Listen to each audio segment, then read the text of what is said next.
Hey everyone, I'm Kelley from Cooper-Siegel Community Library, and I'm here to read more from Sideways Stories by Sachar, and on the continuing drama of Wayside School students. So I'm reading chapters 25, 26, and 27, and we want to thank Harper for letting us do this, and hope you enjoy. Chapter 25, Jenny. Jenny came to school on the back of her father's motorcycle. She was late. Wayside School began at 9 o'clock. It was almost 9:30. She kissed her father goodbye and raced up the 30 flights of stairs to Mrs. Jewell's room. "I'm sorry I'm late, Mrs. Jewell, but my father's motorcycle lost a..." There was nobody there. The room was empty. "Hello, hello," she cried.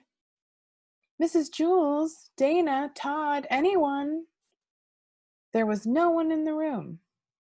Maybe I'm early, Jenny thought. She looked up at the clock. It was exactly 9:30. Oh, I hope they didn't go on a field trip without me. She looked out the window. Nobody was there, not even Louis. Jenny didn't know what to do. She sat down at her desk. She watched the second hand go around the clock. I might as well catch up on my spelling, she thought. She opened her desk and took out her speller. M-U-D spells mud. Where is everybody? B-L-O-O-D spells blood. I hope nothing happened to them. B-L-A-C-K spells black. Jenny heard footsteps coming down the hall. She began to work very fast. H-A-C-K spells hack. S-M-A-C-K spells smack. Someone opened the door. Jenny turned around. "Ah!" she gasped. He was a man Jenny had never seen before. He had a black mustache and a matching attaché case. Jenny jumped out of her seat. "Get back in your seat," the man said. Jenny slowly sat down. The man walked over and sat down in Dana's seat, facing Jenny. He opened his attaché case and removed some papers. "What is your name?" he asked her. "Jenny," Jenny whispered. "Jenny," the man repeated as if he didn't believe her. "Well, it's actually Jennifer, Jenny for short," said Jenny. "I see," said the man. He took the speller from Jenny's desk. Jenny's name was written across the top. He put the speller in his attaché case. "What are you doing here, Jennifer?" he asked. "This is my classroom," said Jenny. "Are you sure?" the man asked. "Yes, I think so. I mean, where's the rest of your class?" the man asked. "I don't know," Jenny said. "Maybe they went on a field trip?" "No," said the man. "They didn't go on a field trip." "Well, I don't know where they are," cried Jenny. "I was half an hour late today, and when I got here, everybody was gone." "Really? Did something happen to them?" The man didn't answer her. He wrote something on a piece of paper. "Tell me something, Jennifer. When you came to school today and saw that nobody was here, weren't you somewhat puzzled?" Yes, said Jenny. "What happened to them?" "If you are really so concerned and so puzzled," said the man, "why did you work on spelling?" "I don't know," said Jenny. "It would seem to me," the man said, "that if a child came to school and nobody was there, she might play games, or walk around, or go home, but certainly not work on spelling." Jenny started to cry. "I don't know what to do. I was late, and I had to ride a motorcycle, and nobody was here, and now you're asking me all kinds of questions, and I'm afraid of what has happened to Dana and Mrs. Jewell and Rondi and Allison." The man didn't understand a word she said. Jenny heard more footsteps. The man got up and opened the door. Two more men came in. One had a black mustache like the first man. The other man was bald. Jenny was frightened by them. "Does she know?" asked the newcomer with the mustache. "She claims she knows nothing," the first man answered. "She says she was late today, and when she got here, everybody was gone." "Do you believe her?" asked the man with the bald head. "I'm not sure. She was working on her speller when I walked in. He reached into his attaché case and took out Jenny's speller. He handed it to the man with the bald head. The bald man read Jenny's name across the top of it. "Tell me, Jenny," he said, "why are you the only one here?" "I don't know," said Jenny. "Has this ever happened before?" he asked. "No, never," said Jenny. He gave Jenny her speller. "Put this inside your desk." Jenny put it away. "I'm satisfied," said the man with the bald head. "Okay, Jennifer," said the first man, "you may go now." Jenny got out of her seat. "Jenny," the bald man called. Jenny turned around slowly. "Yes," she whispered. "Next time, don't come to school on a Saturday." Chapter 26. Terrence. Terrence was a good athlete, but a bad sport. Ronnie and Allison were playing two-square with a red ball. "Can I play?" asked Terrence. "No," Allison replied. "You have to let me play," Terrence said. "Lewis said we have to share the balls." "Well, we're not sharing with you," Allison said. "Oh, let him play," said Ronnie. "All right," said Allison. "We'll play three-square. You better play right." "I will," said Terrence. Allison bounced the ball to Ronnie. Ronnie bounced it over to Terrence. Terrence caught it and kicked it over the fence. "You have to go get it," said Allison. "Shut up, Dixie Cup," Terrence said. Ronnie ran and told Lewis. DJ and Damien were playing basketball. "Uh-oh, here comes Terrence," said Damien. "Hey, let me play," said Terrence. "Get lost, Terrence," said Damien. "You have to share the balls. Lewis said so," said Terrence. "Okay, but just throw it in the basket. Don't kick it," said Damien. "I won't," said Terrence. First, Damien took a shot. It bounced off the backboard and through the hoop. Next, DJ took a shot. He threw it underhand, way up in the air. It came down through the hoop without touching the rim. Then Terrence took a shot. He kicked it over the fence. "You idiot," said Damon. "Take a train, peanut brain," Terrence answered. DJ went and told Lewis. Stephen, Calvin, Joe, John, and Leslie were playing Spud. Stephen was it. Everyone else had a number. Stephen had to throw the ball up in the air and call out a number. The person who had that number had to try and catch it. "Can I play?" asked Stephen. "No," said Calvin. "You'll just kick the ball over the fence." "No," said Joe. "No way," said John. "No," said Leslie. "Sure," said Stephen. "Newcomers are it." He gave the ball to Terrence. "Just throw the ball up in the air and call out a number between 1 and 5. "Okay," said Terrence. The children formed a circle around Terrence. "A million," yelled Terrence as he kicked the ball over the fence. "What did you do that for?" asked Stephen. "Eat a frog, warthog," said Terrence. Stephen ran and told Lewis. Terrence looked around. There was nothing to do. No balls left.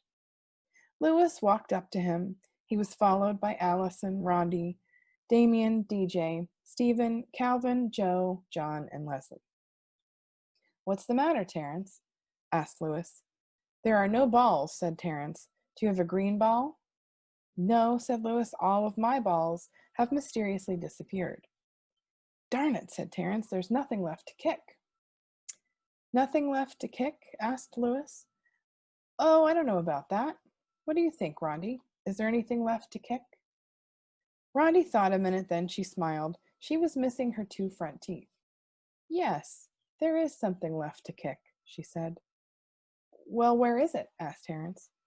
"Let me check with Allison," said Lewis. "Allison, is there anything left to kick?" He winked at her. "There sure is," said Allison. What?" asked Terrence. "How about you, Damien?" asked Lewis. "Can you think of anything?" Damien nodded his head yes. "Well, what is it?" asked Terrence. He couldn't wait. "DJ, we got anything around here to kick?" asked Lewis. DJ smiled. "Yes, we do," he said. Give it to me, Terrence demanded. "I don't know if I should," said Lewis. "What do you think, Calvin? Should I give it to him?" "I think you should," said Calvin. "You heard Calvin," said Terrence. "Give it to me." "Not so fast," said Lewis. Leslie, should I give it to him? Oh, yes, I think he deserves it, said Leslie. Give it to me, give it to me, Terrence repeated. Do you also think he deserves it, Joe? Asked Lewis. Yes, I think so, said Joe. What about you, John? Asked Lewis. Definitely give it to him, John answered. Come on, said Terrence. Recess is almost over. We'll leave it up to Stephen, said Lewis. Whatever he says goes. Let him have it, said Stephen. You heard him, Lewis, said Terrence. Let me have it. Okay, said Lewis. He picked Terrence up and kicked him over the fence. Chapter 27. Joy. Joy had forgotten her lunch at home. It was lunchtime. She was hungry. She didn't have a meal ticket. If she had had a meal ticket, she could have had a lunch from Miss Mush, the lunch teacher. She'd have to be terribly hungry to eat a lunch made by Miss Mush. Even an empty brown sack would taste better. But that's how hungry Joy was. Damien hadn't forgotten his lunch. He had brought a lovely turkey sandwich, a big piece of chocolate cake, and a crisp red apple. All he needed was a glass of milk. He could get that from Miss Mush. Miss Mush did not know how to ruin milk. Damien left his lunch on his desk and went to the end of the milk line. Joy didn't waste any time. She reached into Damien's sack and took out the apple. But then she spotted the turkey sandwich. She put back the apple, took the sandwich, and noticed the chocolate cake. She put back the sandwich and took out the cake. But then Joy had second thoughts. She put back the cake. Then she grabbed Damien's whole lunch. First she ate the sandwich. It was in a baggie. When she finished the sandwich, she placed the baggie on Jason's desk. Next, she ate the chocolate cake. It was wrapped in wax paper. She put the wax paper on Allison's desk. She ate the apple last. She placed the apple core on Dee Dee's desk. Then she put the empty sack on Calvin's desk. Damien returned with his glass of milk. Mrs. Jules, my lunch is gone, he called. I wonder where it could be, said Mrs. Jules. Calvin took it, said Joy. There's an empty sack on his desk. Good work, Joy, said Mrs. Jules. Calvin, I am ashamed of you. She wrote Calvin's name on the blackboard under the word discipline. Look, the baggie from Damien's turkey sandwich is on Jason's desk, Joy called. Very good, Joy, said Mrs. Jules. But how did you know Damien had a turkey sandwich? I'm just smart, said Joy. Mrs. Jules wrote Jason's name on the blackboard under Calvin's. And there's a wax paper from the delicious chocolate cake on Allison's desk, Joy announced. Joy had chocolate all around her lips. Allison stood firm. She looked into Mrs. Jules' eyes. I didn't eat that cake, she said. The evidence is there on your desk, said Mrs. Jules. Joy spotted it. She wrote Allison's name under Jason's.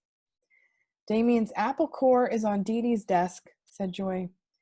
Very good, Joy, said Mrs. Jules. She wrote Dee Dee's name under Allison's.